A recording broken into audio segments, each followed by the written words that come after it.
reaction to the placement of accused priests. Trial in the day laborers' lawsuit against the village of Mamaroneck. The Kemper Memorial dispute marches on. A new wing at the old school. Is the real estate market cold or hot? Focusing on LMC-TV, those stories and more coming up on this edition of Larchmont Mamaroneck Community News.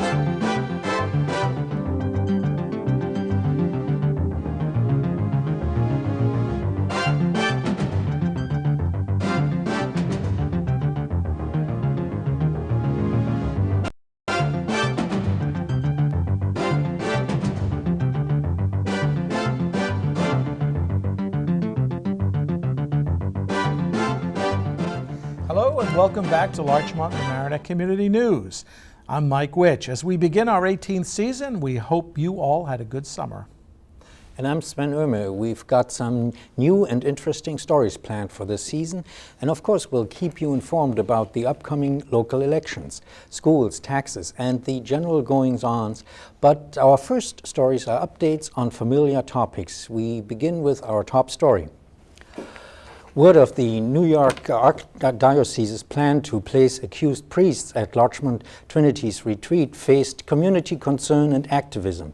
Larchmont Mamaroneck Community News reporter Larry Horowitz has the story. The area around Trinity Retreat House in Larchmont is normally enjoyed for its beauty and quiet by residents of all ages. But neighbors became concerned late this past August when articles from the New York Times, the Larchmont Gazette, and the Journal News stated that one priest who had been accused of child molestation was staying at the New York Archdiocese property on Prior Manor Road, and that another such priest would be coming. These two priests, whose alleged crimes took place decades ago, won't be prosecuted due to the expiration of the statute of limitations. The church gave the priests the options of resigning or spending the rest of their lives under extremely close supervision in what is called the Shepherd's Program. Kathy Hickey, a neighbor and volunteer at Trinity House, says that priests have been coming here for years to take a break. It's a place for a priest to come for refreshment, for a little R&R. Yeah. You know, if you've been working all week long in the South Bronx, sometimes at least once a year you need to get out and, right. You know, and renew your soul. Trinity just isn't a place that people stay for the rest of their lives. You know, it's a temporary residence for someone who might need a little help along the way, or might be going through some kind of psychological questioning. On Sunday, September 17th, around 25 neighbors had a meeting with officials of Trinity House to air their fears and hoped to hear assurances that no such priests would be housed there. Douglas Kahn, a parent and homeowner just down the street from Trinity, attended the meeting and feels satisfied but cautious. Well, we had a good discussion about the individuals who have been there over the years and the one individual who was there most recently. The result that I believe took place was Father Groschel and Father Fulton believed with the parents and neighbors that individuals who have problems that could pose a threat to minors in any fashion don't belong at Trinity Retreat. I left that meeting thinking that we don't have to worry that anyone who is a danger to our children or anyone else in our community, they're not going to be housed at Trinity Retreat. At least that's what Father Groschel and Father Fulton, they agreed with us that they shouldn't be housed there. We have to still monitor it, make sure they follow through with that. Whether or not they have the power or authority to follow through on that is something that we have to keep a close watch on. But Kahn feels that this issue has little to do with the fact that these men are priests. But we kept this as a non-political issue, kind of a non-religious issue. It was people of all religions, all faiths. This is a neighborhood issue, and we want to keep it as a neighborhood issue for now. And we're hopeful that it can be resolved in a favorable, amicable way, and everybody's going to be happy about the situation. For Larchmont Mamaroneck Community TV News, this is Larry Horowitz. Here's an update on that day laborer dispute in the village of Mamaroneck. A 5-day trial in the lawsuit filed by the Puerto Rican Legal Defense Fund on behalf of day laborers against Village of Mamaroneck officials and police occurred in the middle of September. As you may recall, the plaintiffs allege that village officials and police deliberately harassed the Hispanic day laborers by closing the Columbus Park hiring site and monitoring them as well as prospective employers on the street. They claim that the police presence reduced work opportunities available to them, constituting harassment and violations of their First Amendment rights of freedom of speech and assembly. After U.S. District Court Judge Colleen McMahon warned the plaintiffs that their immigration status could be questioned by the defense, the plaintiffs dropped charges because some of them are legal and some of them are illegal. They did not want to answer that question. The judge also said that immigration status is irrelevant to the harassment charges. As reported in the Journal News, 2 witnesses said that the police presence led to their inability to get work. Janet Roland, the coordinator of day labor hiring for the Hispanic Resource Center of Larchmont and Mamaroneck, testified that she witnessed and heard of incidents of police officers asking prospective employers and laborers to leave the area. She also said that she did not hear the police use racially explicit language when asking them to leave. Also reported in the Journal News was the testimony by Village of Mamaroneck Police Chief Edward Flynn. If a village police officer told a day laborer to move, he said, it probably was because he was blocking the sidewalk, not seeking work. Other witnesses who testified included Hispanic Resource Center co-president John Gitlitz and Deborah West, a former New York Times reporter, who testified about an April 2006 article in which she paraphrased Village Mayor Trifoletti, crediting police presence and ticketing with driving laborers and contractors out of the area. Judge McMahon said she'll decide the case after reading the post-trial briefs that are due around the beginning of October. We'll keep you posted. Preserving the Kemper Memorial at its current location on the grounds of the Mamaroneck High School against the plan by the Mamaroneck School Board to relocate it suffered 2 blows at the end of the summer. The remnants of Hurricane Ernesto brought down a big tree and many tree limbs, as was the case in many other parts of our area. More importantly, though, a ruling on August 31st by the New York State Court of Appeals against the Kemper family and the group that wants to protect the Kemper Memorial. It rejected the appeal by Richard Cantor that followed 2 previous unanimous court decisions in favor of the position of the school board and against the position taken by Richard Cantor. The school board now thinks that it can move ahead with its plan to relocate the Kemper Memorial to another location. However, the Kemper family has engaged in a public relations campaign that has also involved a number of politicians and candidates who are seeking office in the November elections. County Legislator Jim Maisano, a Republican representing New Rochelle, has called for a law in Westchester County that would protect war and veteran memorials. The legislator said in a statement, "It is quite sad that this law is even necessary, especially at the time when our nation has troops bravely serving in combat situations each day." End of quote. In a further development, the village of Mamaroneck is now joining the controversy about the Kemper Memorial by authorizing the R.A.D.A.R. Smith law firm to protect the Richard M. Kemper Memorial Park. The law firm's Reed Smith will represent the interests of the village pro bono. In its Richard M. Kemper Memorial resolution, the village board said that the park was established as a permanent memorial to honor those from Mamaroneck who sacrificed their lives defending our nation in World War II. It also said that the village of Mamaroneck has a residual gift-over interest in the memorial park, and also that the Richard M. Kemper Memorial Park is under imminent threat of destruction and or of a major reconfiguration, which is inconsistent with the purposes of the memorial park and contrary to the interests of the residents of the village of Mamaroneck.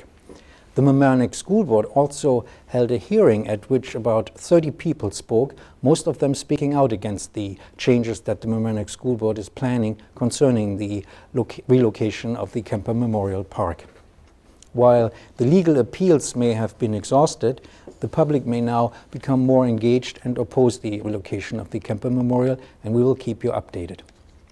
The fall season began with 9/11 memorials, this year being the 5th anniversary of that horrific day.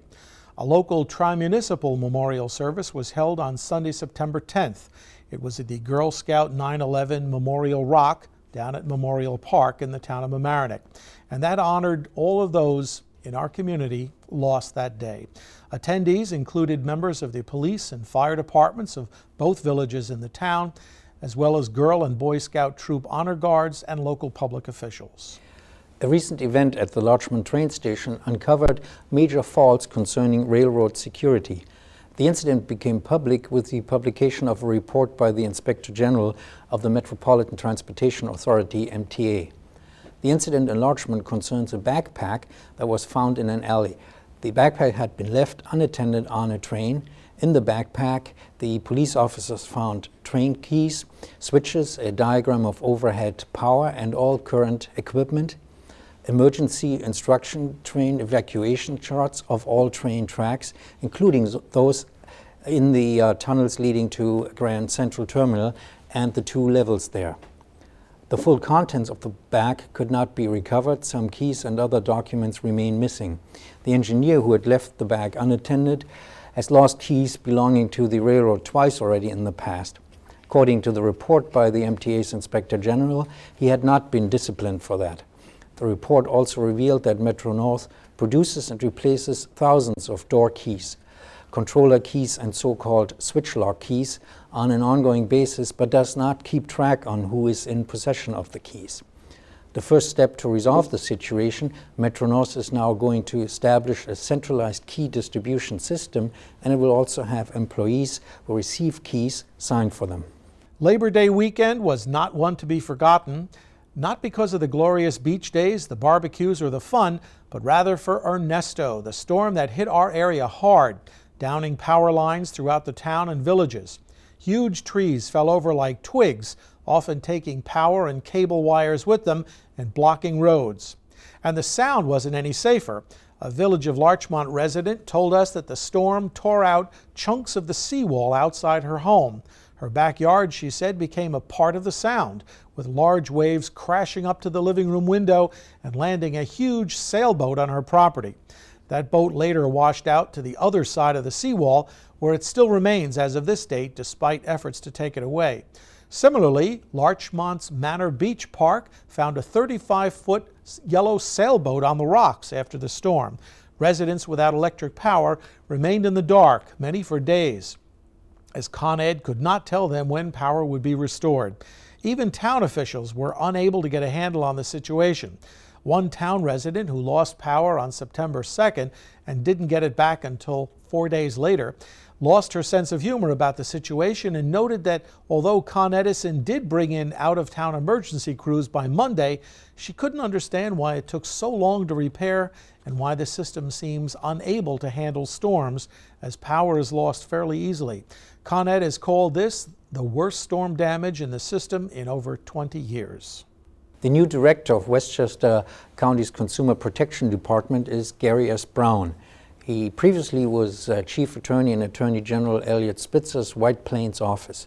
Brown is taking over from Elaine Price, the former supervisor of the town of Mamaroneck, who left during the summer and moved to Cape Cod, where she has an environmental law practice. Brown is a resident of Briarcliff Manor, and he will earn an annual salary of $115,500. He's a graduate of Brooklyn Law School. Prior to working on the Attorney General Spitzer's staff, he was an attorney in the State Department of Law. Take a look at the new wing at Mamaroneck Avenue School. I went on a tour with Principal Carrie Oehme and ace cameraman Larry Horowitz. So can you tell us what we are going to see on our tour of the annex, as you call it? Yes, on our tour you will see a 2-floor building with a new main entrance. Our main entrance comes from our drop-off line, where parents can safely drop their children off in an enclosed area so that no other cars can pass by. You'll see 5 classrooms on the lower level and 5 classrooms on the upper level. We also have 2 resource rooms, one on each floor. In our building, one is used for ESL, and the other one is used for reading support. This is our triangle room. So you'll notice on the door there's a triangle. The geometric shape above it is a triangle, and the window to the upper level is a triangle. So each of the 5 classrooms have a different geometric shape. Each classroom is a very nice size. Our kindergarten classrooms are on the lower level. They are about 1,000 square feet. The front area has a much higher ceiling where the windows are for natural light, as well as a bathroom in each classroom so that children can stay within the classroom. We've also designed a workstation area with a sink and a water fountain so that the art area can be located right next to a sink. So there's a nice counter space where kids can work. This is the building that we have now and are very proud of. But I guess what it means to us is that we have a space where our youngest learners, our kindergartners and first graders, can all be together. Teachers can share more easily because they're neighbors. We have all of our kindergarten classes on the lower level and our first grade classes on the first level. We also have the resource teachers that work with these grade levels located right here with them. Okay, we're currently thinking about what to call each of our buildings. So far we're calling the new building the annex. We originally had two buildings, and we used to call them the front building and the back building. But now the annex is technically the back building, although we can't call it that because that's our new main entrance, which creates it to be the front building. So we're a little mixed up right now, but we're working on finding a name, and hopefully we'll get some kids involved in figuring out what to name each building.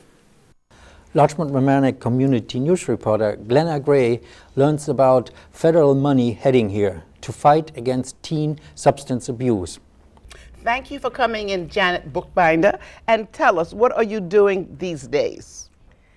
Very busy. I'm the coordinator for R.A.D.A.R, which stands for Responsible Action Drug and Alcohol Resource, and we just received a federal grant to build up our coalition, make it strong, viable, and sustainable. So we're very busy at the moment. Where is this coalition?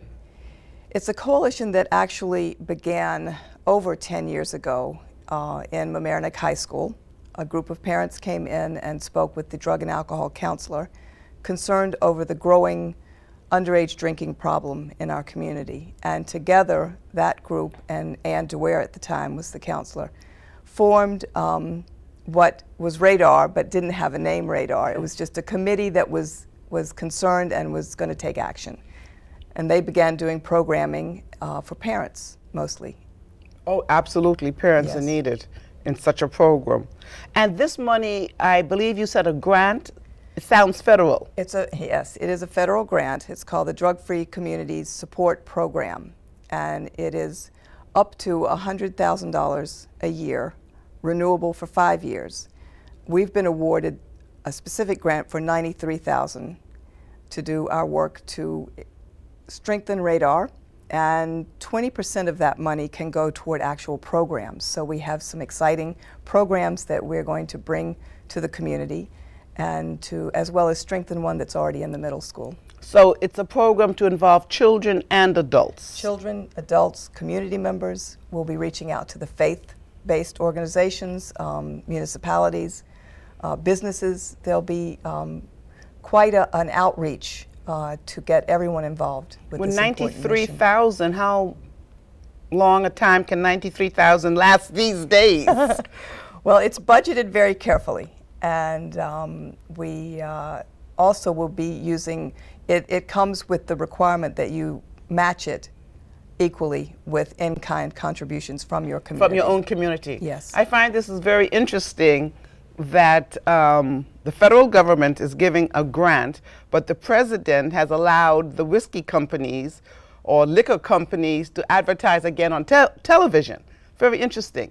Now, how long has this been functioning in our community? You said Our coalition? our coalition, yes. As R.A.D.A.R, with its name R.A.D.A.R, Right. for about 10 or 12 years. 10 or 12, and it's been in the state for how long? R.A.D.A.R? R.A.D.A.R, yes. I'm assuming we're going to get state money. Oh, well, yes, we will. We'll look for other grants. Now that we are a recipient of this very large federal grant, it will make us, if we're successful, which we intend to be, it will make it easier for us to reach out to other fund sources. And we'll be working at the hammocks. We'll be working, there's a program at the Homix called Life Skills, and we will be enhancing that program, as well as initiating actually three programs for parents, and then reaching out to 2 or 3 of the other stakeholder sectors in our community to strengthen. I believe you have a November date. Yes, we do. November 2nd, we will be giving the results of our Communities That Care survey that we did. It was administered last spring. Good. For 6, 7, and 8, and 10 and 12th grades. Right. Thank you for coming in, Janet. I'm going to follow up on R.A.D.A.R. So I will see you again. Thank you very much. This week there will be a series of discussions by interested residents looking at how well local media, like Larchmont Mamaroneck Community TV, has served the community, and what telecommunication needs will our community have in future years. Here's the schedule. Monday, September 25, representatives from local human service agencies and organizations are invited to meet from 2 to 4 in the afternoon in the Larchmont Library Community Room. Also on Monday, arts and cultural heritage organizations and agencies will meet from 7 to 9 p.m. in the same room. On Tuesday, September 26th, church and faith-based organizations and agencies will have a discussion from 10 until noon in the Mamaroneck Village Courtroom on Mount Pleasant Avenue. Tuesday evening from 7 to 9, the courtroom will host a meeting of civic and community service organizations and environmental groups. There will also be meetings on Wednesday, 2 of them. On the 27th, from 4 to 6 p.m., those with a stake in education and our schools and libraries will meet in the library of the Homix School. And from 7 to 9 on Wednesday, back at the Mamaroneck Village Courtroom, there will be a meeting of neighborhood associations. The general public is invited to that one as well. There will be 3 meetings on Thursday, September 28th. Senior citizens will discuss the issues in the town senior center from 10 until noon. From 2 until 4 that afternoon, local government departments and committees will talk in the town courtroom on Boston Post Road. At 7:30 Thursday evening, LMC-TV producers and volunteers are invited to a meeting also in the town courtroom. Each of these meetings will be conducted by professional consultants from a company hired by the municipalities. I asked Erik Lewis, LMC-TV's executive director, about the reason for this year's meetings. It's a series of meetings designed to basically have people express themselves on how well they think the cable service provider has provided over the last 10 years, what they think they've done right, what they think they've done wrong, and what do they want in the future. In the next 10 years or 5 years, however so long the cable franchise agreement is. And it's particularly important for the community to get out and express themselves on this, because that shows the cable providers, whoever it is, it's going to be Cablevision, Verizon, or whoever comes down the pike, that the community it's really an integral part of the community, and people really want these services. All of these meetings, or workshops as they're called, are free and all are open to the public. Flyers listing the workshops have been delivered all around town. You'll also find the listing on the municipal websites under the heading The Future of Telecommunications, or just Cable Television. If you'd like to participate in any of the 8 meetings scheduled this week, you're asked to contact the Cable TV Administrator's office just so they can plan for seating and refreshments. That's Mr. Len Verastro, and his telephone number is 777-7703. You can also email cabletv@vomny.org. That phone number again, 777-7703. Worried about selling your home or hoping to buy a new one? Larchmont Mamaroneck Community News reporter Glenna Gray fills you in on what a buyer's market means to you. Welcome to the Real Estate Corner. Whether you are a buyer or a seller, welcome. We are involved in a very normalized market here in Mamaroneck. And remember, Mamaroneck means the village of Larchmont, the village of Mamaroneck. We both sit in the town of Mamaroneck. Don't get nervous. We are listing houses and we are selling houses. Everything is fine in our area. Don't be afraid if you hear on the TV about the bottom is falling out. Mamaroneck is doing quite well. For I will tell you the numbers again. For houses, there are 126 houses available. They start at $430,000 to a round figure of $25 million. Condos available, there are 15. They start at $305,000 and they go to $819,000. Co-ops, there are 58 co-ops that are available. They begin at $134,000 and they go to $799,000. And I will give you the multifamilies available. There are 16. They begin at $535,000 and it goes to $899,000.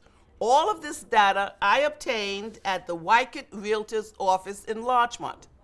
The telephone number is 833-0800. Now, 126 houses are available, but don't forget we have more houses than we have co-ops and condominiums. Now, the question some of you might be asking, should I refinance into a fixed mortgage or stay with an adjustable rate mortgage? There are many factors that will determine if you make this move. 1, will it adjust? 2, when is the adjustment? 3, how is the adjustment determined? If you have any question, see a professional person. That's always the best thing to do. For Larchmont Mamaroneck Community News, I'm Glenna Gray. That's it for this edition of Larchmont Mamaroneck Community News. If you want to see this news show again, you can. It's on every weekday night at 7 p.m.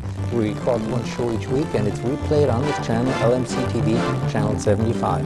Or if you'd like to request to see it, you can call LMC-TV after 4 in the afternoon during the week. Their number is 698-6808, and just ask to see the news show. They'll try to put it on at a time that's convenient for you to watch. And this reminder, this news program is an all-volunteer effort, and we could use a few more volunteers, either behind the scenes or as a reporter, or maybe you'd like to shoot video. Whatever the case, we need you. In short, if you'd like to volunteer to help us put this program together, we have something for you to do. Stop by some Thursday night in the LMC-TV studios and see what we do and how we do it. The LMC-TV studios are in the Mamaroneck High School, the Palmer Avenue site, just up the stairs across from the landmark Walter's Hot Dog Stand. We get things started around 7 p.m. and we would love to see you. Also, if you have any comments or suggestions or some video of an event that you'd like us to put on this news show, bring it to the studio or write to us at Larchmont Mamaroneck Community News, care of LMC-TV, Mamaroneck Town Center, 740 West Halston Post Road, Mamaroneck, New York, 10543. Thanks again for watching Larchmont Mamaroneck Community News. I'm Sven Oehme. And I'm Witch. See you next week.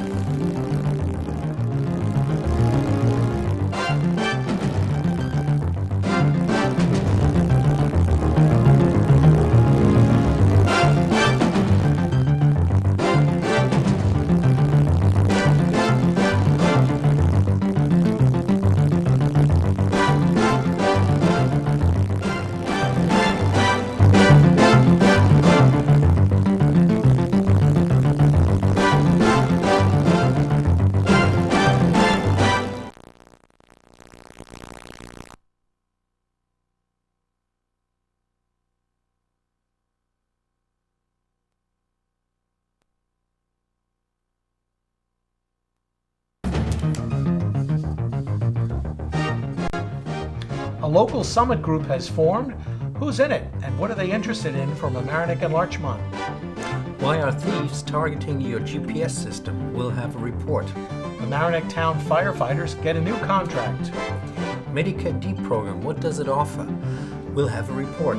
And of course, Glenna Gray will have her real estate report. Those stories and more coming up this edition of Larchmont Mamaroneck Community News.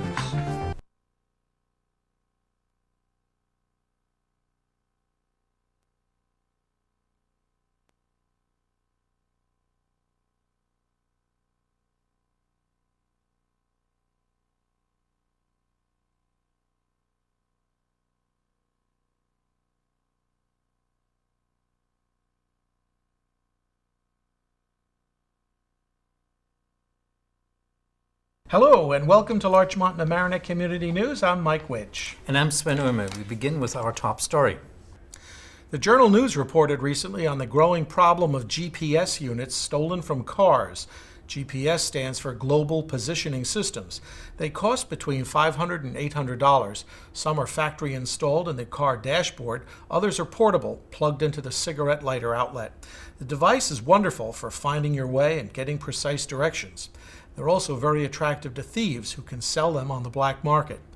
Westchester County Police say it's the big thing right now, according to the Journal News story. Detective Sergeant Scott Sullivan, who commands the Westchester County Police Crime Analysis Unit, says that GPS units are being stolen from cars parked at train stations and shopping centers. Nationally, the FBI says thefts of high-tech gadgets from vehicles, including GPS devices, have jumped 30% since 2000. Locally, Mamaroneck Town Police told me only 6 units have been stolen since June. Most were removed from unlocked cars that were parked overnight in the owner's driveway. Larchmont Police said that GPS thefts have not been a real problem in the village, perhaps because the commuter parking lots are under 24-hour video surveillance. The Larchmont Police Crime Prevention Unit offers a free security survey to village residents. A detective will visit your home and offer suggestions to improve security on your property. You can call them at 834-1000. So how can you best protect the GPS unit in your car? Well, take it with you. Don't leave the GPS units, cell phones, iPods, or other items in your car. If you can't take it, don't leave it in plain sight. Lock it in the trunk or glove compartment. Always lock your car and roll up the windows, even if you'll only be gone for a few minutes. Also, park in well-lighted areas. If your vehicle is equipped with an alarm or other security device, use it. Police suggest recording the serial number of your GPS just in case it's recovered. You may not be familiar with the Larchmont Mamaroneck Summit, which has been around for about 11 years. Until now, it has been an informal organization with a focus on addressing issues that the 3 municipalities, the town of Mamaroneck, the village of Mamaroneck, the village of Larchmont have in common. At its September meeting, the summit decided to incorporate as a community non-profit organization. 38 community leaders were present at the meeting. They represented 30 community agencies, government entities, houses of worship, and business groups. As an example of its activities, there will be a Community Emergency Preparedness Forum, which is organized by New York State Assemblyman George Latimer and Westchester County Legislator Judy Myers on October 24th at the Rhineck Schools Dining Hall. All residents of the 3 communities are invited to attend. It is anticipated that the reorganization of the summit as a community non-profit organization will give it a more prominent role in the 3 communities in trying to address the issues and problems that the communities are facing. The summit has scheduled meetings every 3rd Tuesday of the month at 7:45 a.m. at the Nautilus Diner on the Boston Post Road. Cable television and Larchmont Mamaroneck Community TV in particular were the topics of 9 group discussions held last month. Professionals from the Buskey Group, a California consulting firm, met with a wide range of residents, from senior citizens to elected officials, local educators, civic groups, religious groups, and arts organizations. The purpose? To gauge the level of community satisfaction with Cablevision and LMC-TV services. The consultants also explained the somewhat complicated process of franchising that our communities are now engaged in. It was also a chance to dream, to imagine how we'd make use of new technologies like community TV on demand or a fiber optic network connecting schools, municipal buildings, and libraries. As the municipalities await the report from the consultants, I asked LMC-TV's Eric Lewis what last month's workshops showed him. Well, I think the focus groups did what they were designed to do, which is show Verizon and Cablevision that we are a community that has woven into the fabric of its communications and of its democracy and of its social life and cultural life the existence of a television station that is the community connection. So I think that it would be, any group coming in here, Cablevision renewing or Verizon starting up, would be hard pressed to, to in any way try to disenfranchise us or the community. So I think it's established us as a major communications medium in the community. If you have Medicare D, listen up. This story is for you. Larchmont Mamaroneck Community News reporter Glenna Gray has the report. Do you have medical benefits? Medicare is our country's health insurance program for people age 65 or older. Some people younger than age 65 can qualify for Medicare under certain circumstances. Medicare is financed by a portion of the payroll taxes paid by workers and their employers. It is also financed in part by monthly premiums deducted from your Social Security check. This year, Part D was added to the other 3 parts. This new section is to cover prescription drugs which are ordered by a doctor. The new Part D is voluntary, and you pay an additional monthly premium for the coverage. The initial enrollment period has passed. There is an annual election period from November 15th through December 31st. During this time, you may enroll. You may also get extra help to pay for this Part D section if you have limited income. The resources and income changes from year to year. If you have any questions concerning Medicare, call 1-800-772-1213 from 7 a.m. through 7 p.m., Monday through Fridays. Or try to get this book. You can get this from our local Social Security office or this one. Both will help you. For Larchmont Mamaroneck Community News, I'm Glenna Gray. The Mamaroneck Town Board recently approved amendments to the existing public housing 5-year administrative plan. Under these amendments, there are improvements concerning domestic violence and violence against women. Other amendments deal with live-in help for seniors who are over the age of 62. In the town of Mamaroneck, 201 families currently are receiving assistance under the so-called Section 8 public housing rules. Subsidies for this program come directly from the federal government but are administered locally. The town board also unanimously approved a study by planning consultancy Buckhurst Fish and Jackmort. The total price of this study is $13,100. It will review the parking patterns, the need for parking, and how the parking can be made more efficient in the Washington Square area. The study will also include a review of a parking deck that is proposed for that area. The town board also reviewed the proposal for a contract of the 14 career firefighters that are employed by the town of Mamaroneck. Under the proposal, the firefighters are likely to have a new contract that will be retroactive to January of 2006 and run through December 31st, 2008. The new contract addresses healthcare insurance contributions. There will be an increase in starting salaries, also gradual salary increases for current staff members, and there is an increase for stipends for emergency medical technician recertification. The recertification is required every 3 years.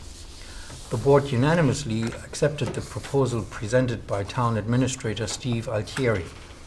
The Mamaroneck Town Board also unanimously adopted a resolution in which it expressed its commitment to the National Incident Management System that is mandated by the Federal Department of Homeland Security.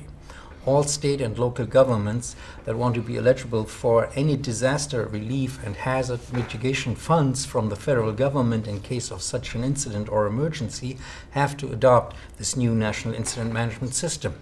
The new system is supposed to improve coordination and communication in case of local and regional disasters. It also requires the training of local town employees and board members for such emergencies.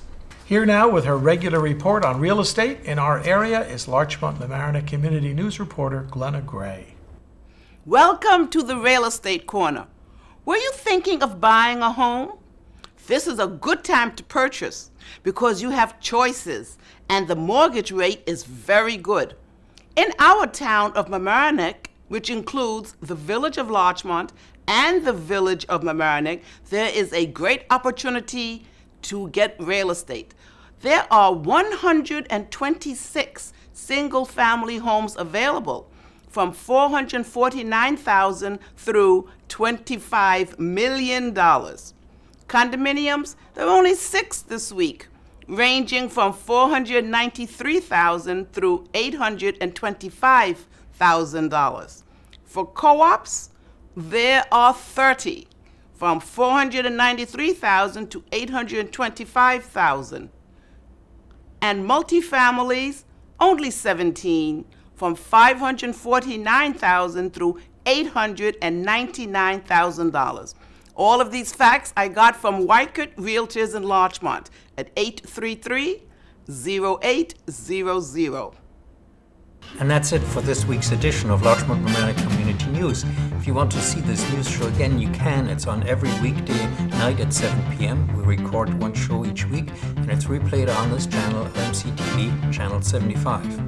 If you'd like to request to see it, you can call LMC-TV after 4 any afternoon, 698-6808, and ask to see the news show. They'll try to put it on at a time that's convenient for you to watch. And this reminder, this news program is an all-volunteer effort, and we could use a few more volunteers either behind the scene or as a reporter, or maybe you'd like to shoot video.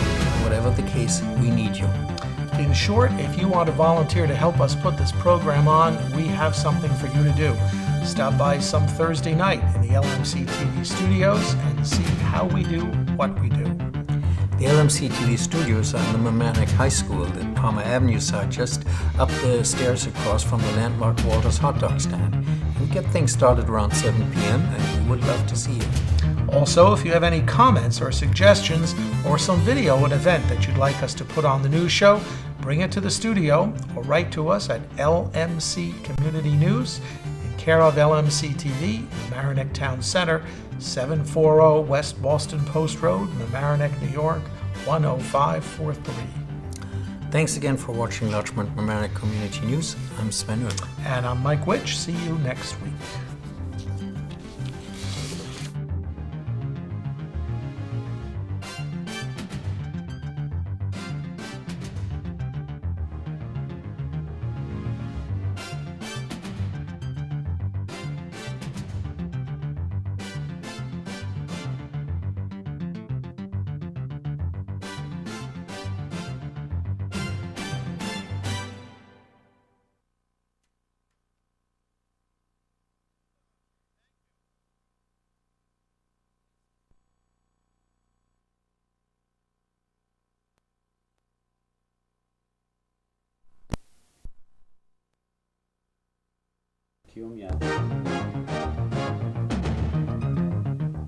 Controversy over Trinity Retreat not yet resolved. Dreams of fields in our community. Federal funds for local firefighters. Shriver Award goes to Larchmont native. And a local resident promotes musical child prodigies. And a wrap-up of Halloween events. Those stories and more coming up on this edition of Larchmont Mamaroneck Community News.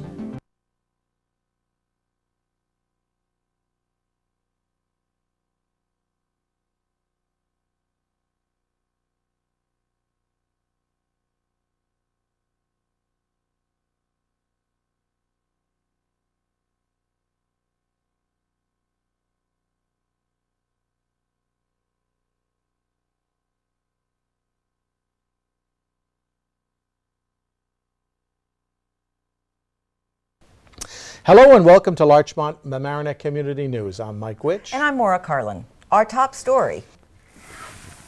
An update on the Trinity Retreat situation, which is not yet resolved.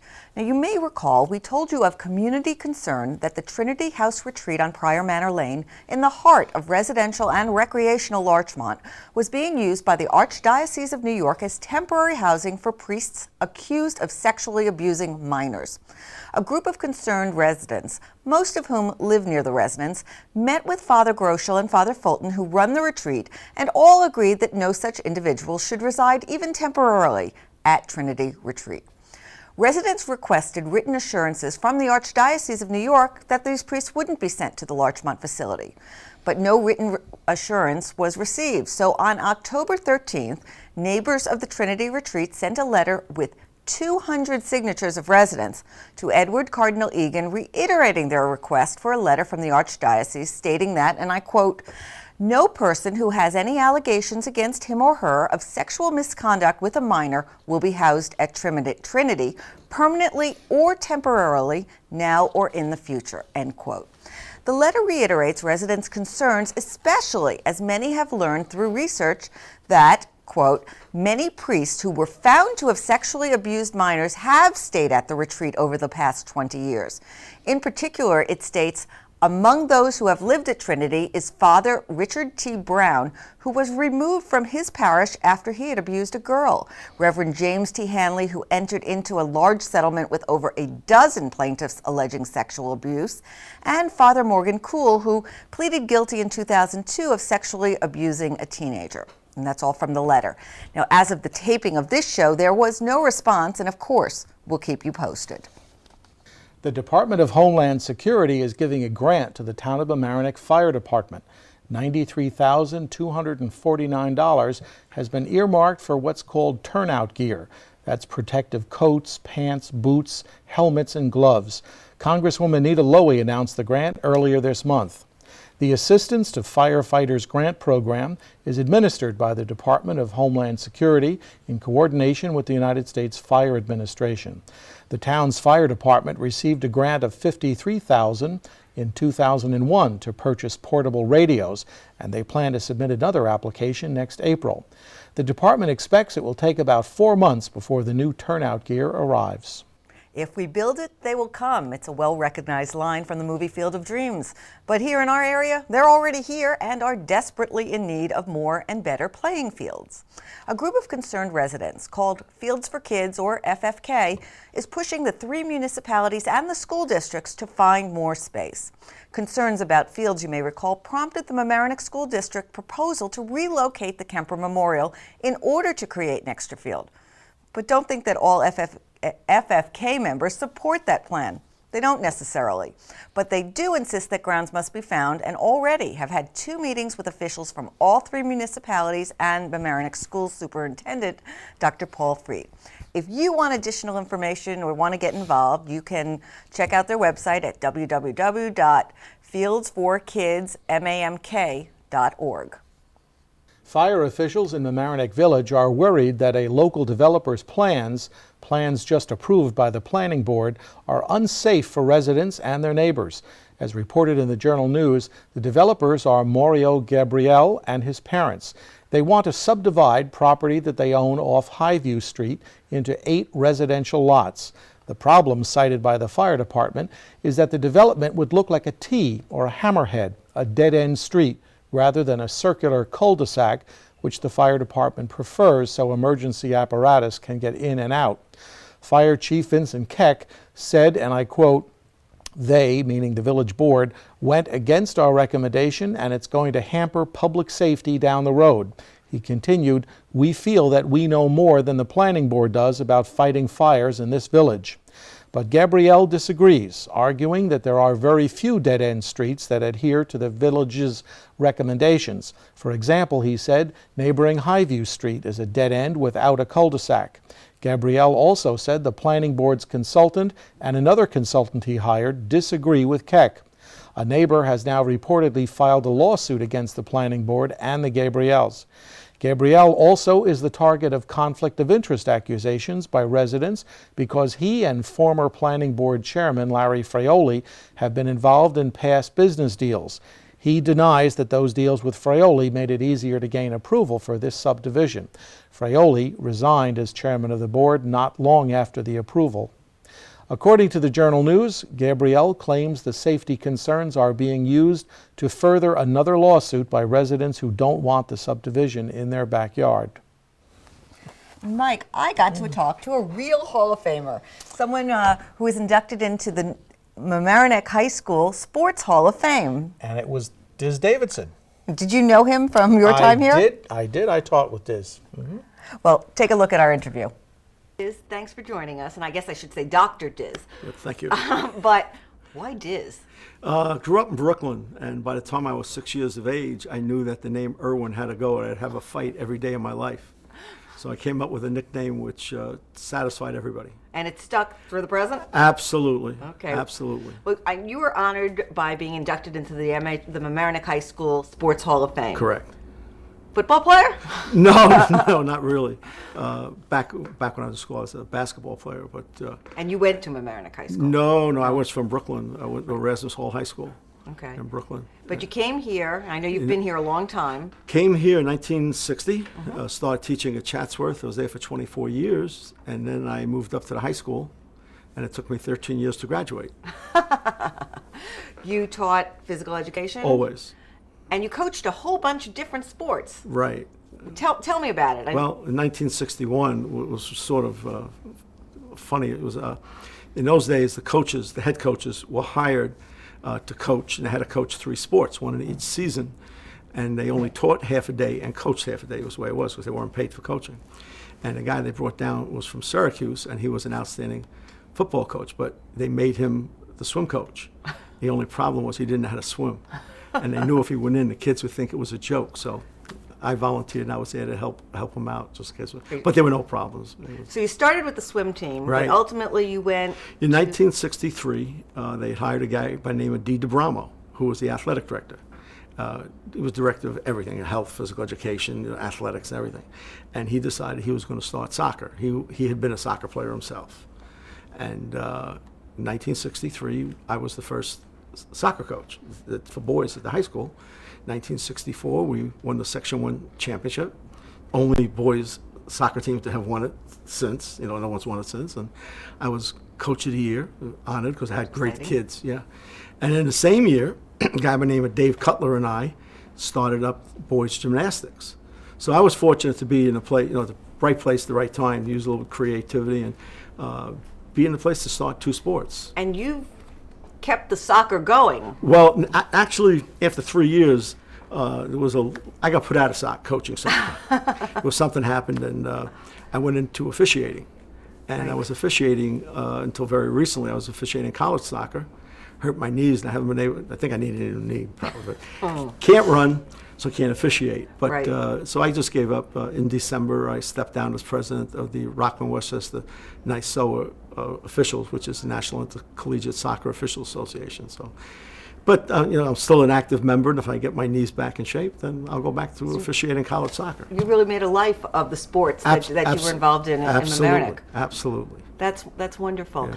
Let me ask you this, and I don't know if you recall. Did you coach any girls' sports? Yes, I coached girls' gymnastics back in 1969. Back during the Title IX, was the Title IX, right? Well, I'm not sure when Title IX started, but in the 70s. But DeBramo was a mover and a shaker ahead of his time, and just felt that there should be activities for girls too, and so he started a whole slew of girls' sports. And having coached gymnastics, one of the obvious choices to be in there to do the heavy work, the catching and throwing.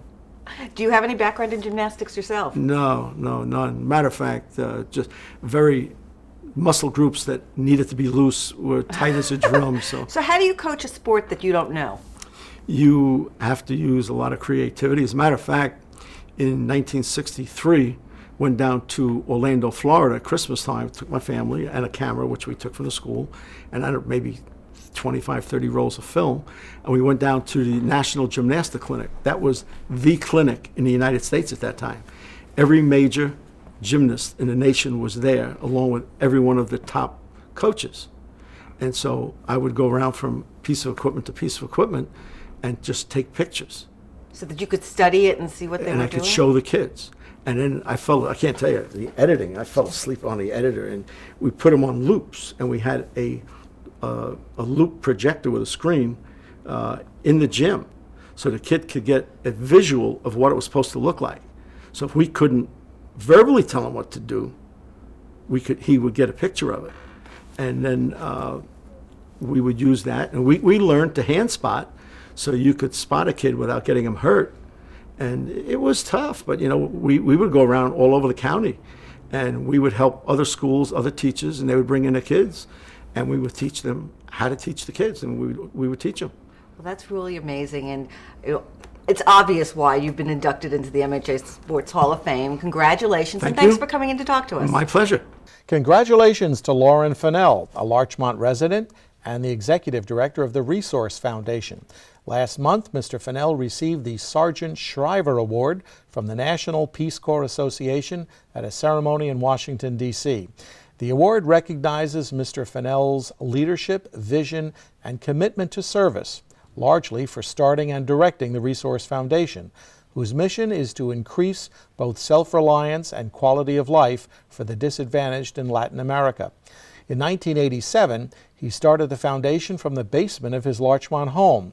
Today, however, Fennell shuttles between his home office and one in Manhattan, and his group's goal has gone from getting off the ground to raising $4.5 million this year from corporate and individual donors to support sustainable private development organizations in Latin America.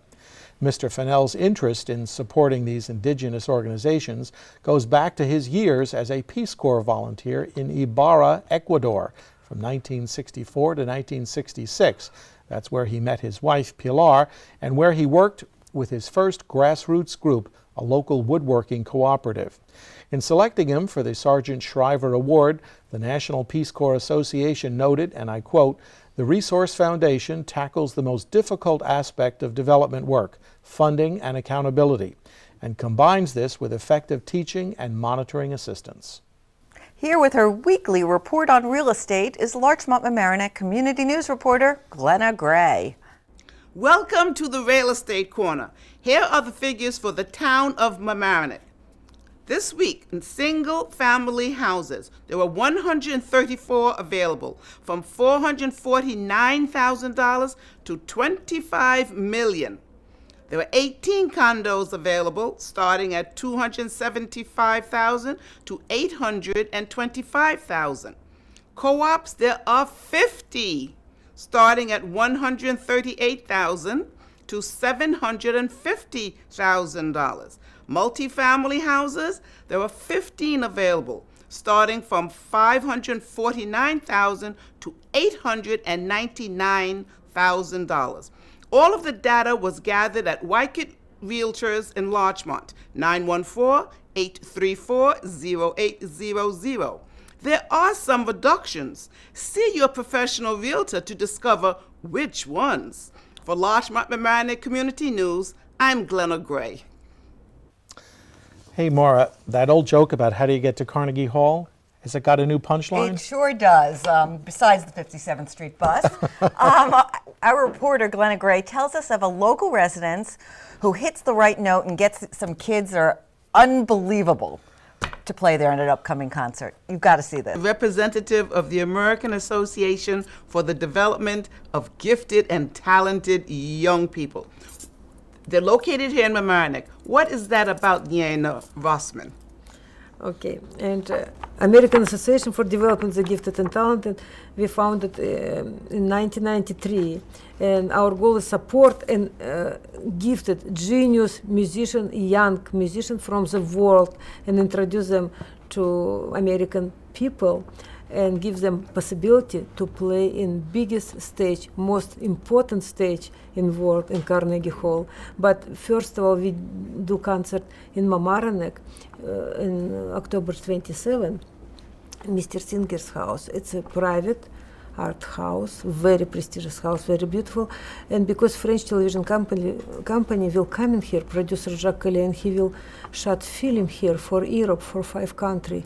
All right, so in Mamaroneck, we will have an opportunity to see a genius at work. Yes, you will see. How old are these young people? 7 years old girl, 10 years old pianist, and from Japan, 13 years old viola player from America, 15 years old xylophone player from Russia, from Moscow, and 19 years old absolutely genius violinist from America. She's from Juilliard, and 20 years old, Shahei Sekimoto from Japan, gold medal, Chopin International Piano Competition 2005. Yes, so the public can see them on Sunday at a matinee, October 29th at Carnegie Hall. Yeah. How do you find these wonderful geniuses? Oh, it's a difficult answer because, different way from videotape, and I taught in Japan. I was in master class, in competition, and different information what my friend and my colleagues, biggest musician in the world, sent it to me, because owner of our company, member of our company, Evgeny Kisin, Marta Argerich, Maxim Vengerov, Gary Grafman, director Curtis Institute, because all of them saw these kids, because I introduced these kids video and DVD, I sent them, and they excited, and they sent to us letter. It's fantastic. It's it's always a delight to hear so many children have such wonderful talents. Perhaps we could have a little bit of their talent right now at LMC-TV. Yes, I think you can see today we have already retrospective we video. can see this little one. She is from Japan. 3 years old. 3 years old. So let's listen to her.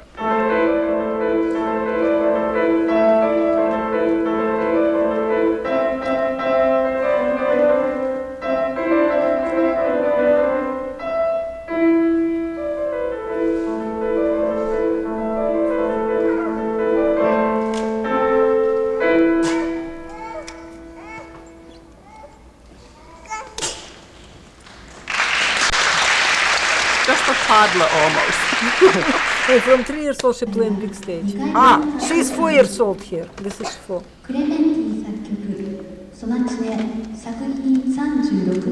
The same little girl at 4. People can buy this DVD. It's for charity. All money going to support these genius kids to their education. Yes, well, there are geniuses throughout the world. Yes, our and company your organization seeks to support. find these children. And very difficult to find Look at sponsor. her, wiping off her keys, dedicated musician at 4 now.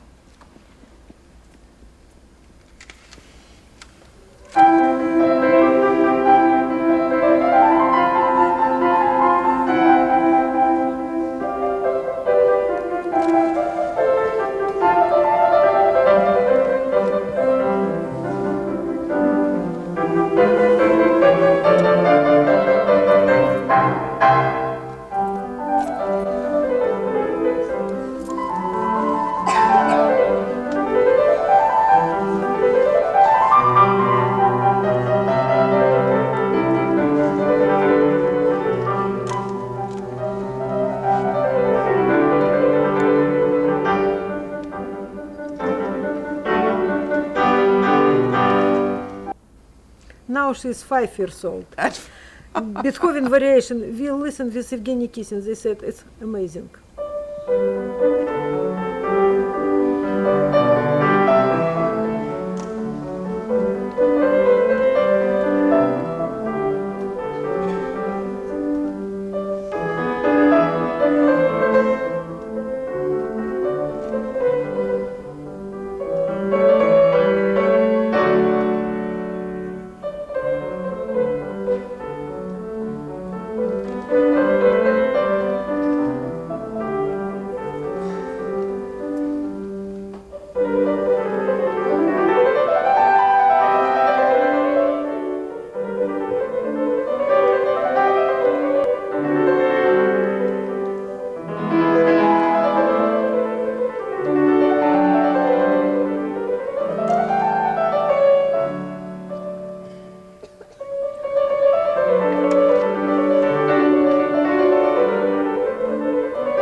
Well, that was wonderful. Now, to get tickets, we just have to call 381-0489 so that we can get tickets to see this wonderful performance.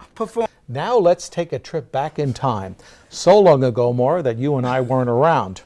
Larchmont Mamaroneck Community News reporter Larry Horowitz knows how you can get involved in the Revolutionary War.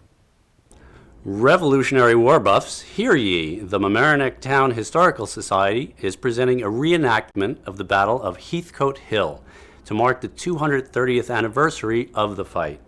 Join them Saturday the 28th from 12 to 5 p.m. at Harbor Island Park near the 1816 Schoolhouse on Boston Post Road, rain or shine.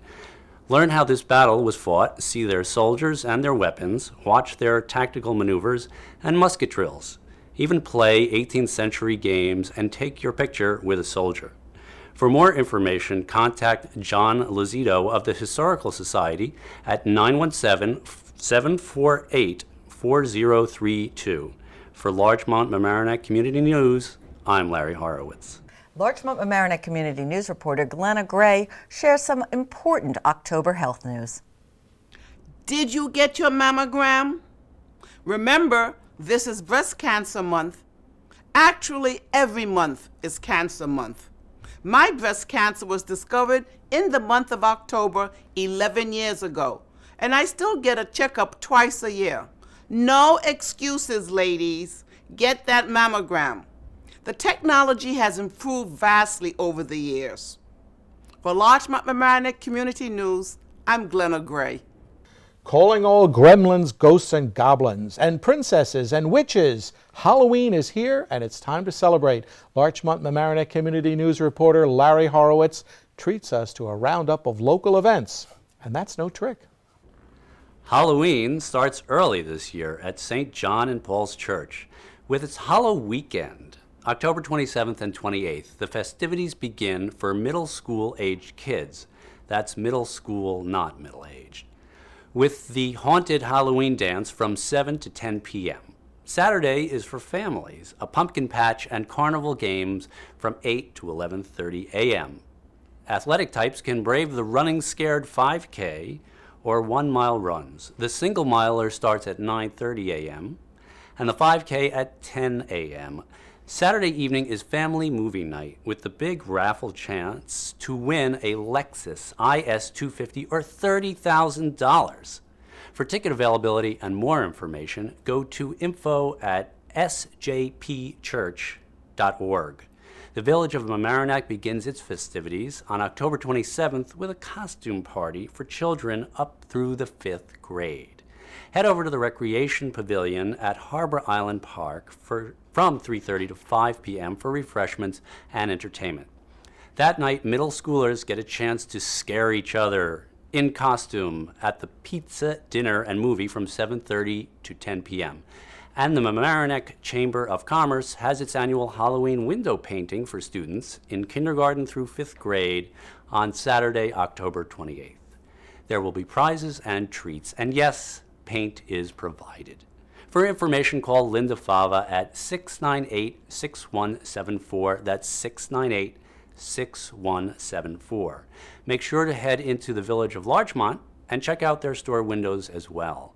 While there on Saturday, October 28th, make sure to see or be seen in the annual Rag-a-Muffin Parade. Let your little trick-or-treaters show off their costumes on the march down Larchmont Avenue. Meet at 12:30 at the intersection of Palmer and Larchmont Avenues to head to Larchmont Village Hall for refreshments and entertainment. New this year is the Great Pumpkin Carving and Decorating Contest. To show off your jack-o'-lantern skills, just drop off your entry in front of the Larchmont Library between 9 and 11 a.m. Prizes will be awarded for the scariest, funniest, most creative, and overall. And don't forget to pick up your pumpkin after the parade. And if you still need to buy that pumpkin, head up to the Pumpkin Patch at St. Thomas Episcopal Church on Boston Post Road at Mount Pleasant Avenue, just across from the harbor. This annual event raises money for a variety of local charities and also helps the Navajo agricultural industries in New Mexico, which grow the products. The patch is sponsored by St. Thomas Church in partnership with St. John's Church in Larchmont and All Saints in Harrison. You can find your pumpkins from noon to 5 p.m. on weekends and 10 a.m. to 6 p.m. on weekends.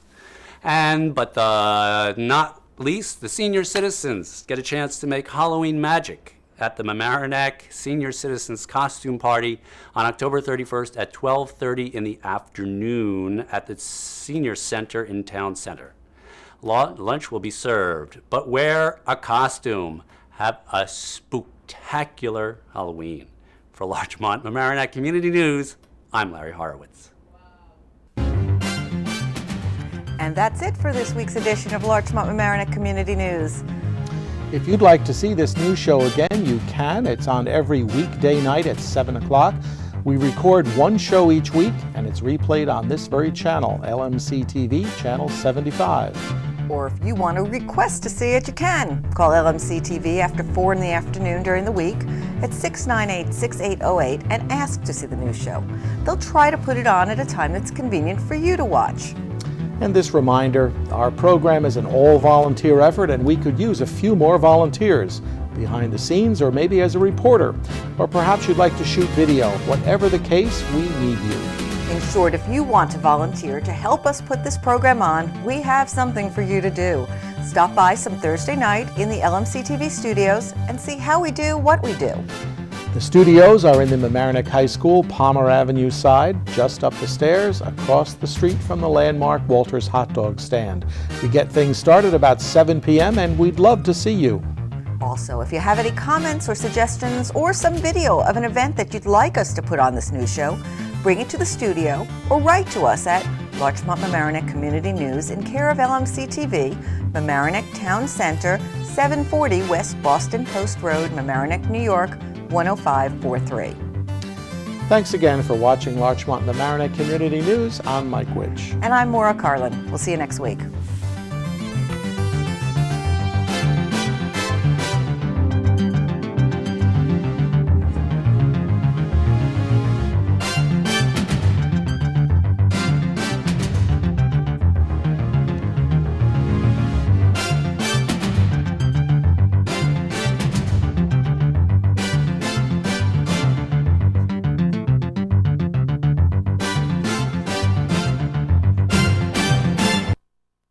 Meet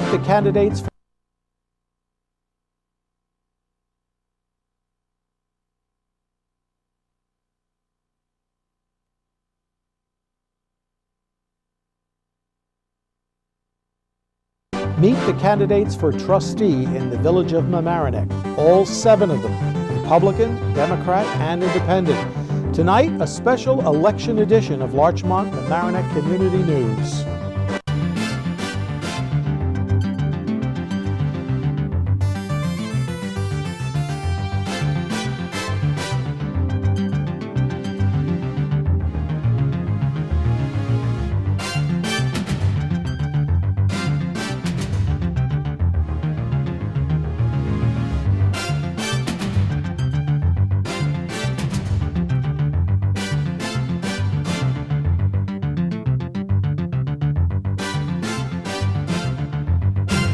Hello, and welcome to a special edition of Larchmont Mamaroneck Community News. I'm Michael Witch.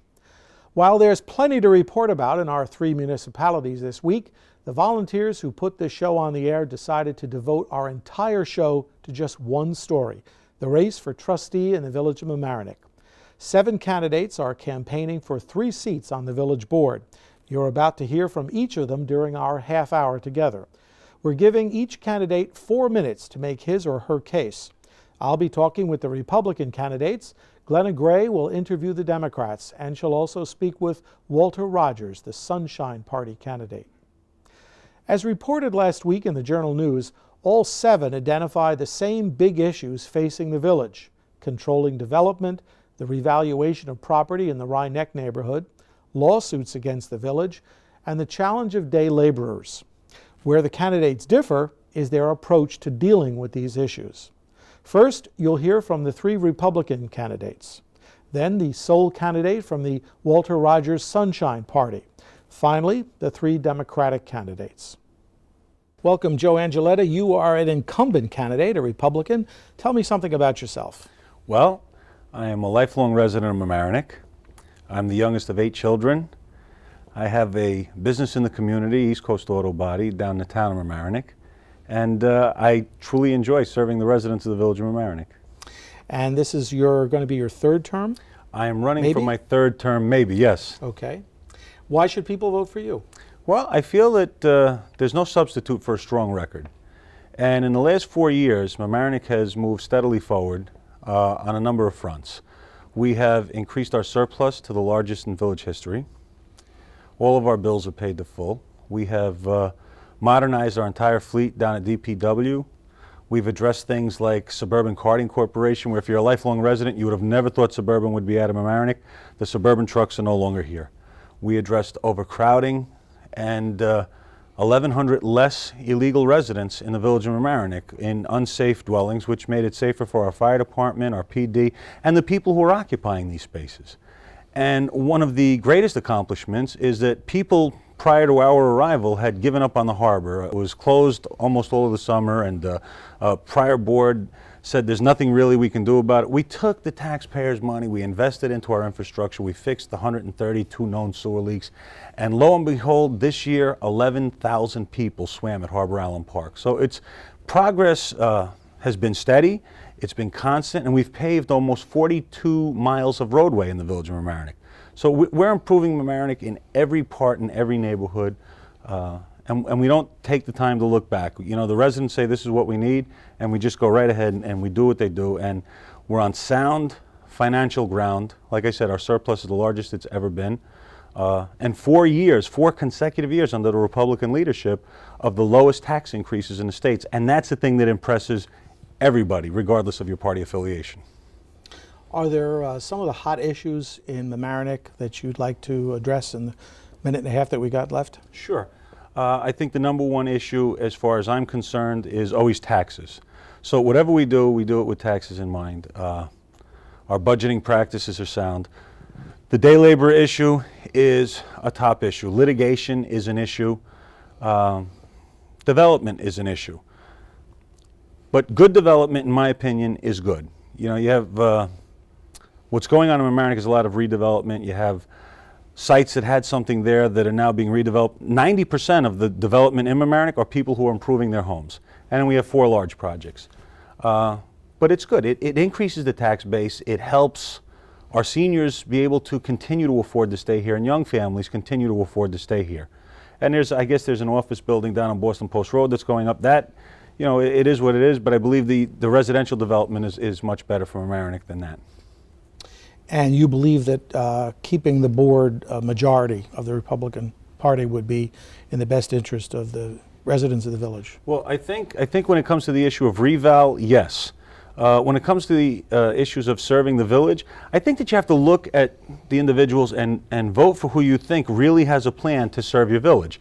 It's not Washington, it's not Albany, and it's not Westchester County. So when you look at our record of accomplishment, I do believe that our particular board has accomplished a tremendous amount for the community. I don't think that a village or a town should be a Republican or Democratic issue, because we're not involved in the national issues that those two parties can control. We're really picking up garbage and straightening out your community. Okay, Joe, your 4 minutes are up. Thank you so much for coming. Thank you, Mike, for having me. Bye-bye. Jerry O'Donnell, welcome to the LMC-TV studios. Thank you very much. Welcome. You're a newcomer to politics. Yes, I am. First time running. Tell us about yourself. Well, I moved to the village about 15 years ago with my wife. I have 2 children, Kellyanne, 18, and my son, Gerard, 13, who's attending Rhinebeck Middle School, and my daughter's over at Pace University. Been in the village, been very active in the village, was an auxiliary cop for 10 years. I'm on the budget committee, the Memorial Day Parade committee, the mayor's committee on reval, and basically about 2 years ago got the bug and said, it's time to run. So now you're a candidate for one of the seats. One of 3. Right. Okay. Well, the short question then: why should people who are registered voters vote for you? Well, the thing is, again, first time running, new eyes, new ideas, looking at it. A lot of people in the village, a lot of issues going on. You'll hear things about the board. You're going to hear things about taxes, things about development. All you can basically do is look at it from the outside, because no one really has the answer. They're not on the board. You have to become involved with the village. You have to become involved with what's going on. I've been attending the board meetings for over 2 years, both here in Mamaroneck and the town of Rye, because I am very concerned about the Rye reval situation. As a resident of Rye-Neck, I imagine you would be. It's a flawed process. It's been an issue for a number of years, especially with the senior citizens. You hear about their taxes going up, record increases, 10%, 20%, 30%. So yes, something definitely has to be done. Now, you're a regional sales manager for an international company? Yes. What does that bring to village government if you were to be elected to one of the trustee seats? Well, the best way for me really to explain it to you is that I've been in the bakery business all my life. I was born into it, family owned the bakery. I look at it very simply. When you're sitting there and you look at government as being the oven, and you look at the issues as the bread being in the oven, you can't walk away. If you walk away, the bread's going to burn. It's going to be destroyed. That's how you have to approach government. You've got to look at it that it's a hot issue that's got to be addressed now. You know, one of the things again is that it's not a 9-to-5 job. You can't at 5 o'clock turn around and walk away from it. That's the best part. That's what it's basically trained you for. With my involvement with the police department, my job in the bakery business, it's things you respond immediately. It's not something you turn around and you want to address 6 months from now. That's what I bring to the board. Besides your keen interest in the Rye-Neck revaluation, are there any other hot topics that you've got particular ideas about?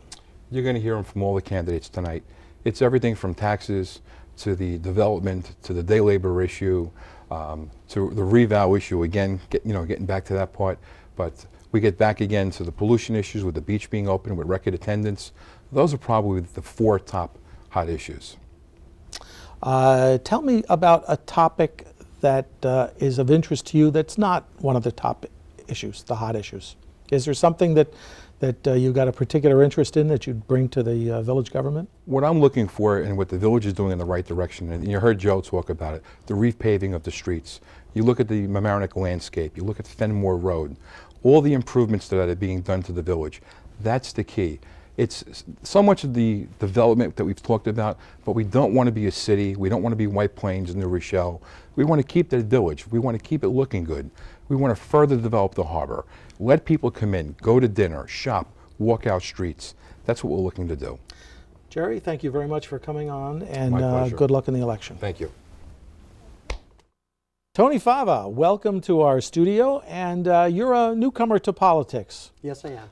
Tell us something about yourself. This is my first time running, and we've been endorsed, the 3 of us have been endorsed. I'm running with Jerry O'Donnell and Joe Angilletta, and we're endorsed on the Republican, the Conservative, and the Independence party lines. And you're running because? Well, I've been very active in the community. I've been the president of the Washingtonville Neighborhood Program for a while, and I saw what I can get done on that board, and it's done, and I've gone well with it. And I've also been on the board of directors for the Chamber of Commerce, and I've been one of the traffic commissioners for the Village of Mamaroneck as well. So I've had a lot going on, and I just thought I would give this a try and see how well I can do at it, and I think I'm going to do well. Whereabouts in the village do you live? I live on Heathcote Hill on Monroe Avenue. Family? Family, I'm married to Linda, and I have 2 children, Blake and Chris. And Chris went through the Mamaroneck School District, and he is now out. He graduated from high school 2 years ago. And Blake, this is his first year at Mamaroneck High School. He's in 9th grade. The hot issues that everybody agrees are the most important issues in Mamaroneck, is there a particular one that catches your interest? I think they're all pretty important. The one thing, though, that stands out is the litigation in my mind. And, you know, people have different approaches for that. My approach is, as I said the other night at the Board of Women Voters, we had a debate there, and I said that I would basically look at it from a risk management point of view. Rather than just getting more lawyers involved and hiring people who are going to come in here and give us more legal advice, I would start to look at why we get sued, not necessarily how we can reduce the expense of the lawsuit after we got it. So that's a little different approach than others, and I think that comes from my experience in the insurance business. And I've been in the insurance business for 28 years. So when I look at risk, and I look at it every day, I don't look at how to defend a lawsuit when it comes. I look at how do you prevent the lawsuit from coming. So your experience as an insurance agent would benefit the board, you feel? Oh, absolutely. We're involved in everyday life. You know, we insure people's homes, their cars, their businesses, and it's an important thing. we're always protecting people's assets. And are there any other issues other than the hot topics that everybody's talking about that are of interest to you? Well, you know, a big one is quality of life. That encompasses a lot of different things, and I think that that is an important issue in the village of Mamaroneck. A lot of people aren't necessarily happy with their everyday moving around the village, whether it be with traffic or pedestrians walking across the street, and I think that's some of the things I would concentrate on. Do you have anything, particular point of view on the R.A.D.A.R situation, the reval? Yeah, I think we should really explore it, you know, investigate everything about it, and then make a decision and the best decision for the community. At this point, what I believe is probably to secede from the town of Rye would probably be the best thing, but not having seen all the information, I don't think at this point I'd make an absolute decision. Okay. Is there something that nobody's talking about these days that should be talked about from your point of view in the village?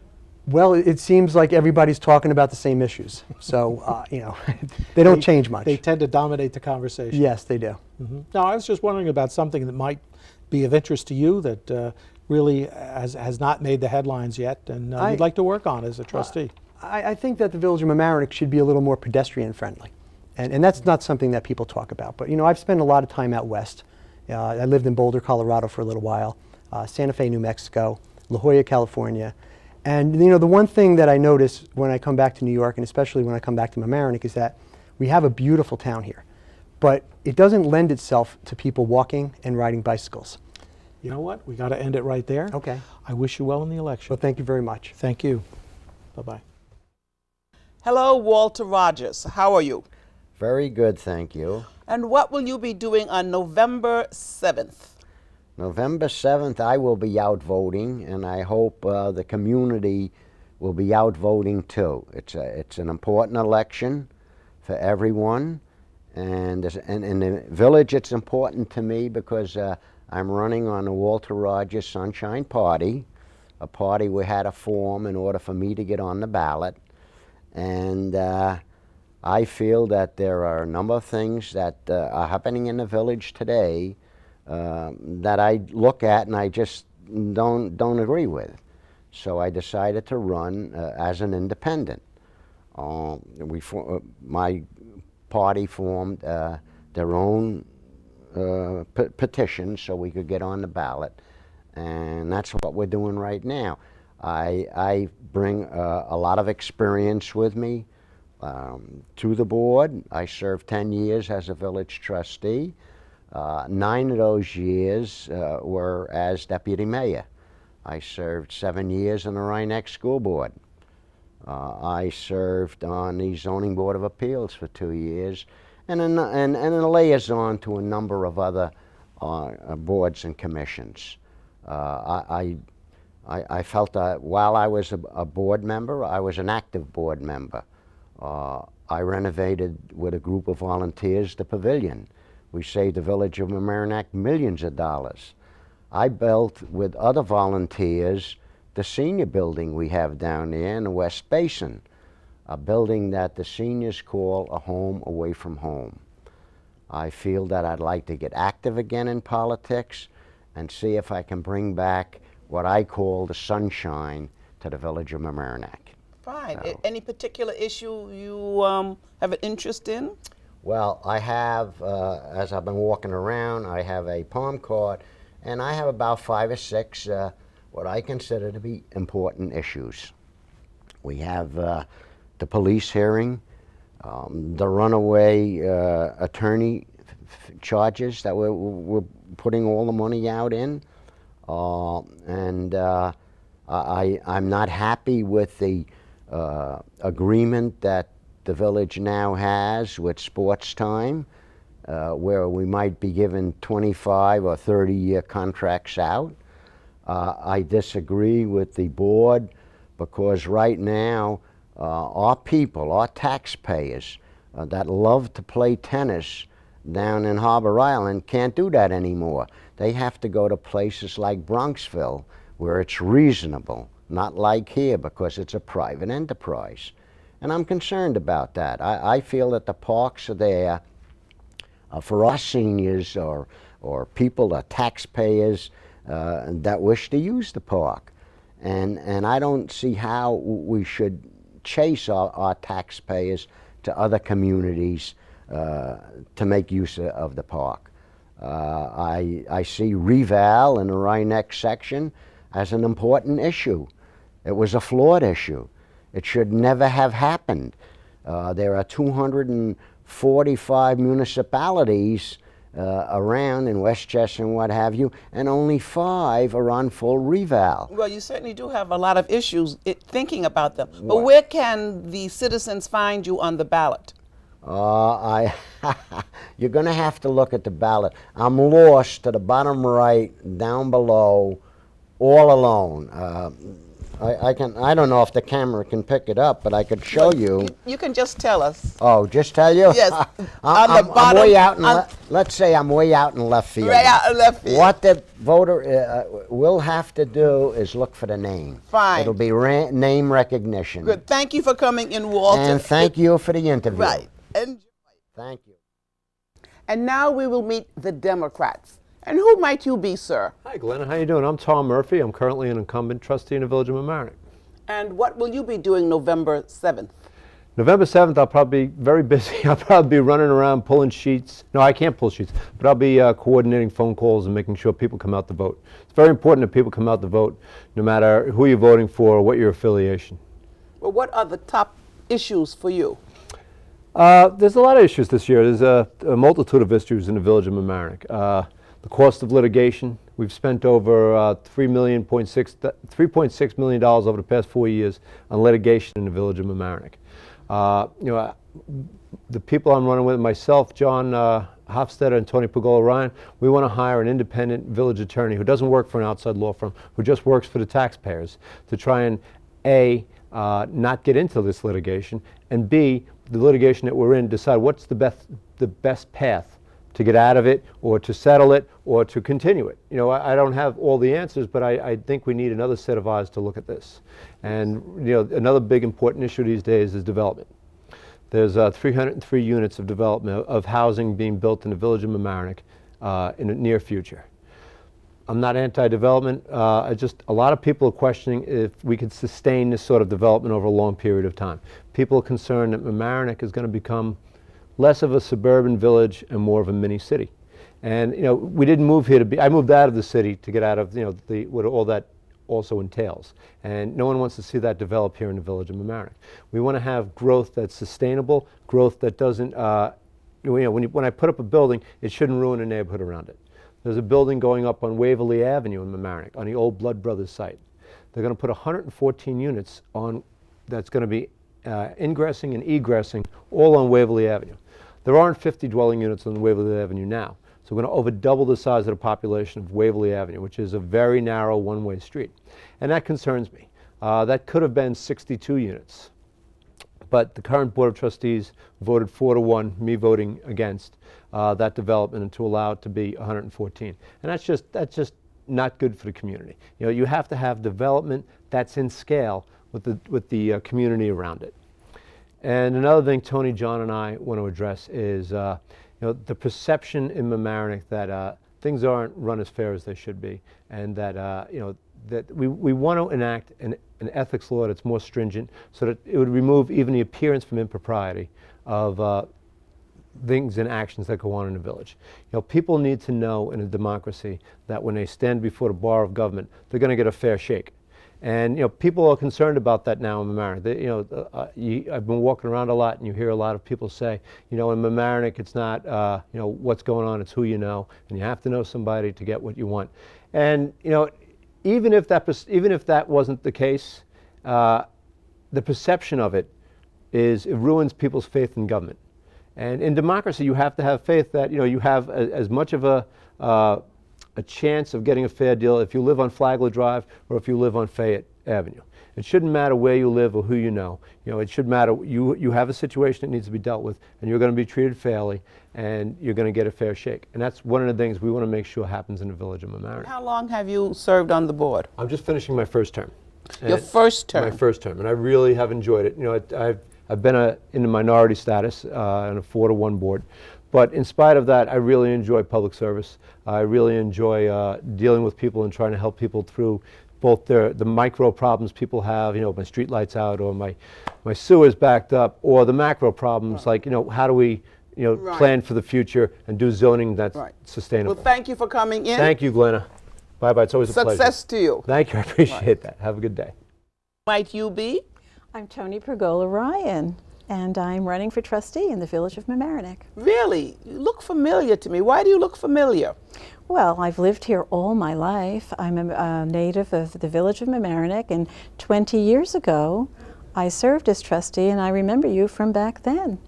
I was a village trustee 20 years ago, and I decided to run this year because I think the village is at a crossroads, and I think that the decisions that are going to be made about how we proceed in our village have the potential for changing life as we know it in that village forever. And so, well, what are some issues that you see? Well, the issues that trouble me are development. I think we need to plan our development. I live on Waverly Avenue, and there's a huge development going up on the end of my street. And yesterday morning there was a huge traffic jam on the highway. It took me 15 minutes to get out of my street. I don't know what is going to happen when 114 units are added to that street. So development is a very big issue. Planned development is a good thing. I think we need to plan what we want for our community rather than have developers come in and tell us what they want and do it. I think we need to be proactive for our residents.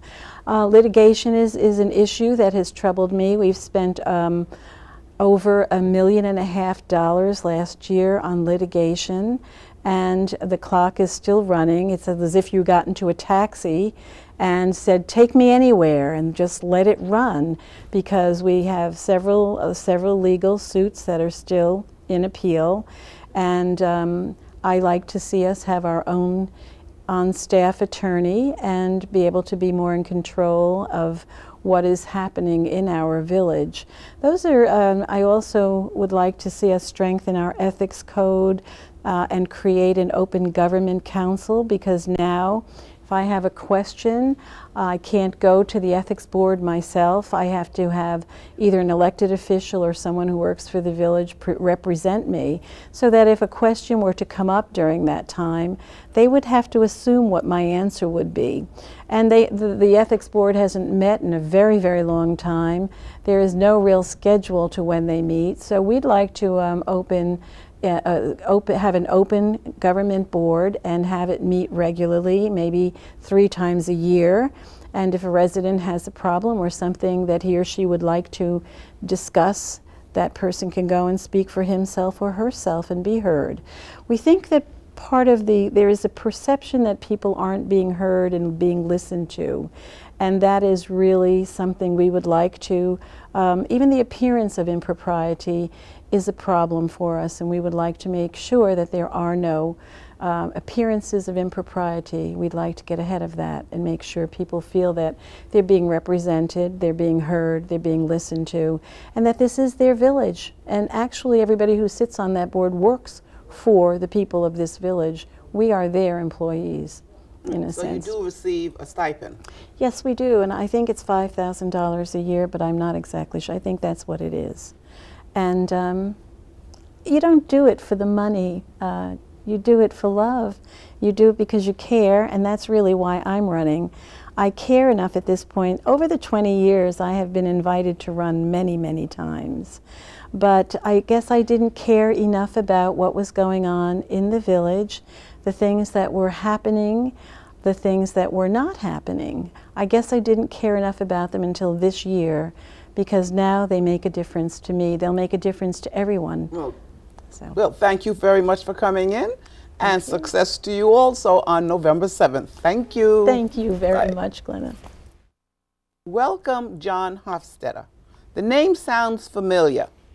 Why does it sound familiar? Well, it might be familiar to some people out there because my mother was a trustee for 10 years here in Mamaroneck, and that's part of the reason I'm running. When my mother was campaigning, I was at her side as a little kid, and I now am sort of following in her footsteps. And what would you like to see? What are the issues you find in Mamaroneck? Well, I think there are three major issues: litigation, development, and just general sort of transparency in government and friendliness to one another. I think going to the transparency and friendliness issue, it seems like a lot of the board meetings, the various land use boards, they seem to have made up decisions, made up their minds before they appear before meetings begin. And when residents go and have information to share with the boards, it seems that they are not necessarily listened to with the respect that most people would want. On the issue of litigation, we have a serious issue here in the village where we're spending a lot of money on numerous lawsuits. Actually, last year we've spent, I think it was $1.8 million in litigation fees. And that's, when you look at the tax rate going up roughly 4% last year, and the fact that we had increased revenue, sales tax revenue, and increased mortgage tax revenue, the residents really deserve more than that. We actually should have seen virtually no tax increase if we didn't have to pay out that $1.8 million in litigation fees that we did. And then just generally on development, it just seems that development around Mamaroneck has taken on a sort of all residential feel about it, and we don't have a balance here in the village. We need to start looking at ways to balance out the tax base here. So much of it being in residential, and so many of the developments being given variances, it's disconcerting to people who have lived here for a long time and are worried about the sort of the character of the village being changed. But the commercial base still remains. The commercial base does still remain, but if we have sort of a growth in residential only and not a growth in commercial and manufacturing at the same time, eventually you have residential, the residential tax base becomes substantially larger, and that's not beneficial. It's like a diet. You need a balance in it in order to make sure that the whole community is growing together. So you are very interested in the quality of life. Absolutely. I think, people in the village here, especially, I've been walking around visiting with people, in particular around Florence Park, but in other neighborhoods as well. And there are a lot of issues in visiting those people.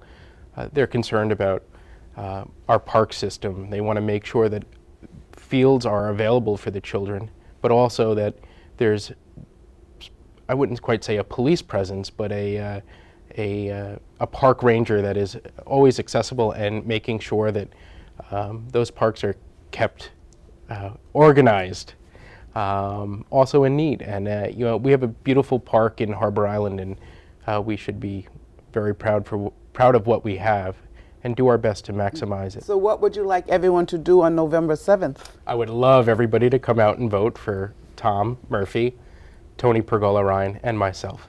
Fine. Thank you for coming in. Thank you very much. That's it for this special election edition of Larchmont Mamaroneck Community News. Thank you, Glenna, for your work on tonight's show, and thank you, Jeff Montanaro, for producing tonight's show. And also, thanks to the candidates for appearing on our cameras. By the way, the IND under Walter Rogers' name should have read Sunshine. He's running independently, but his name will not appear on the IND line, the independent line, in the voting booth, just on the Sunshine Party line. Thank you for watching, and please be sure to vote on November 7th. This special election edition is played weeknights at 7 p.m. right here on Channel 75. You can also call LMC-TV and ask that it be played at a time more convenient for you. Thanks again for watching Larchmont Mamaroneck Community News. I'm Mike Witch.